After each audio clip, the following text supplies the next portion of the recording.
মীন রাশির অর্থনৈতিক জায়গা প্রকৃত অর্থে আমি বলছি ভালো, আর্থিক ডেভেলপমেন্ট আছে। জুন জুলাই খারাপ যাবে না। জুনের 28 তারিখ 29 তারিখের পরে অর্থনৈতিক জায়গাটা আরেকটু ভালো হতে পারে।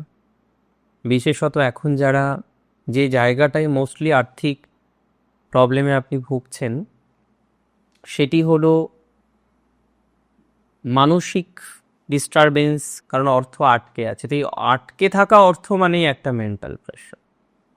আর আপনাদের আর্থিক আটকে থাকা, আর্থিক বাতাবরণের নেগেটিভ ভাইবসটা অনেক বেশি চিন্তা দিচ্ছে, অনেক বেশি দুর্ভাবনা দিচ্ছে।